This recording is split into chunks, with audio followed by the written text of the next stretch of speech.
Hello everyone, my name is Himanshu Sharma.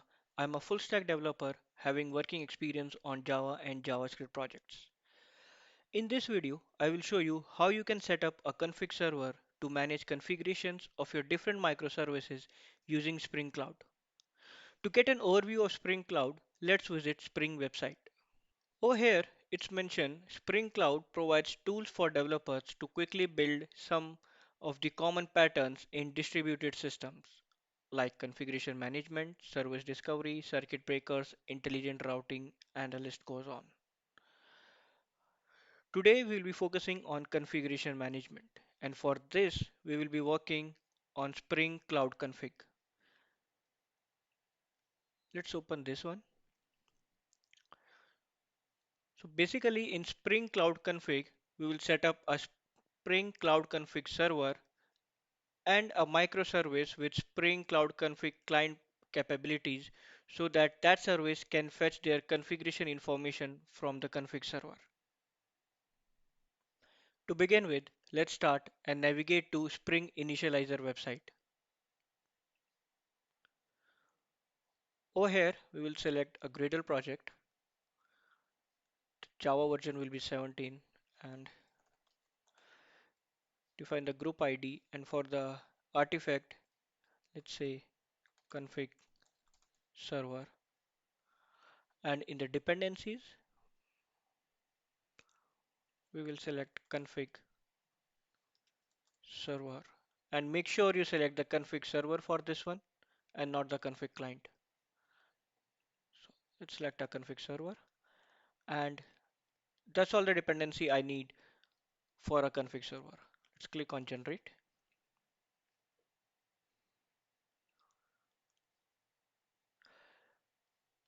Let's get another project, config server client,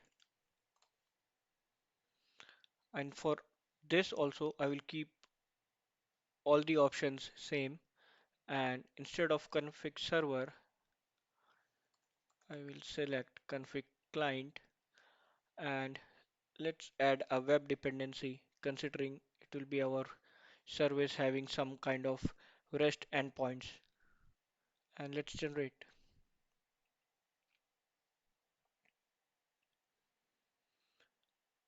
Okay, so we have both our projects downloaded. Now the only thing we have to do is open any IDE and import both these Gradle projects. So I'm opening the IntelliJ. You can use any other IDE, whether VS Code or Eclipse. So now the modules are imported, and let's start with the config server. In config server, we are maintaining all the configuration files for different microservices. So for that, let's navigate to the resources folder over here and create a directory as config, and in this we expect that all the configuration files will reside under this directory. So basically what we are doing is we are creating two files of same client service, but one is meant for production and the another one is for development. So when a service try to fetch its production file, it should get a message prod file from config server, and for development it will get a dev file from config server. So you can see over here we created two configuration files. Now let's change the configuration file of our config server itself. Let's rename it to a YAML file, and over here we define a port for our config server, let's say 8888, and now I will add some configuration so that server will fetch from my config directory.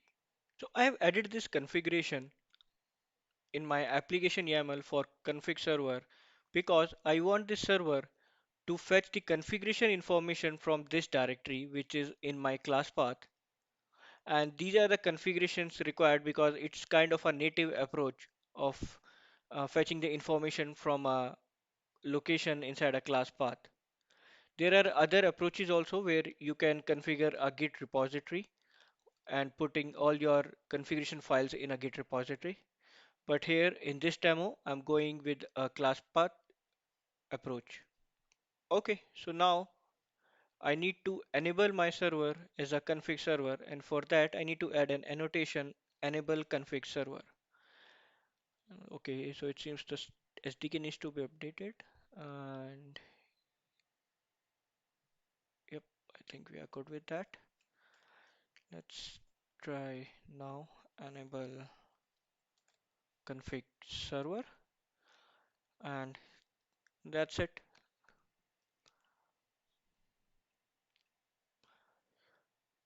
So let's try and run this application.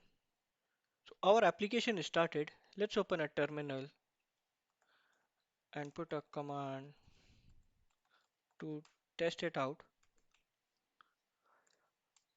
And now based on our directory location and the configuration files we provide, we expect a client service trying to access the dev profile.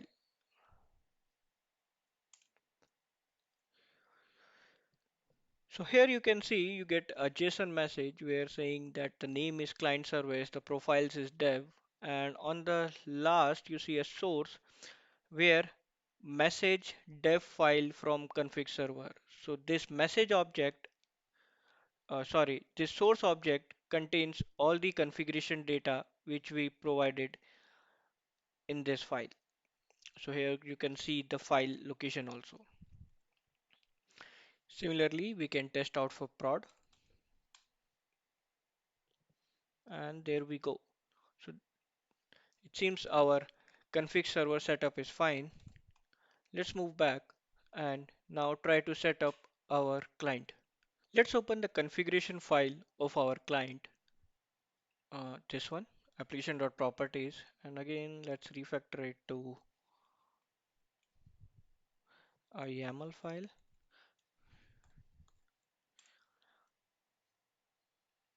And over here, let's add some configurations like port we want it to run on 8080, Spring application name. So here's the critical point. Here we need to provide the name of the service,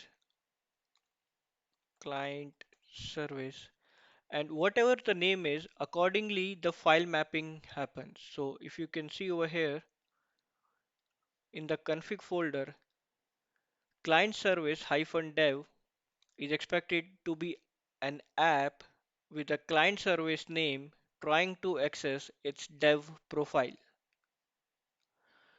So no matter what's the name of your actual project, it all depends upon what name you are applying in the Spring application name attribute.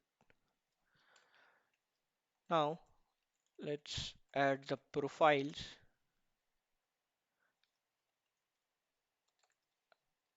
active, and let's say we want to fetch the client service prod information. So we are activating the prod profile, and in config we need to let our service know from where it needs to fetch its configuration. Let's create a REST endpoint which will give us information fetched from config server. And for that, let's create a new package, controller, a new Java class, test controller.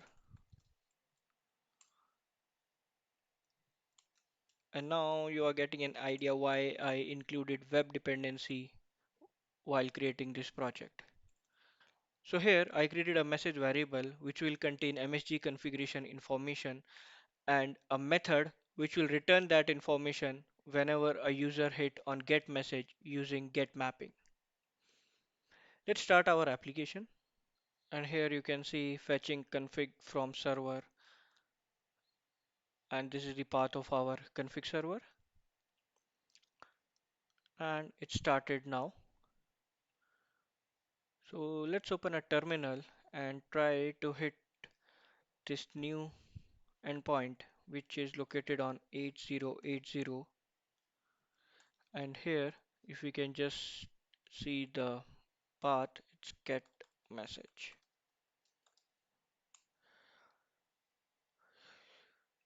There you go. You can see prod file from config server. So now this configuration is currently located in our config server configurations and not in any of the file of our client. So if you see over here, the client configuration do not have any MSG configuration over here. And still we are getting that value because when the client start, it looks for this config server and loads all the configuration information.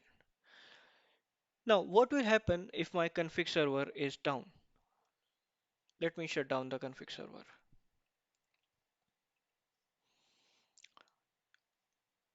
So now the server is down and let's try to again hit our application. And we're still getting that message. Reason being, once this application start and fetch the data from the config server, it loads it in its memory. So now at this point of time, the config server is not required as long as this service is running.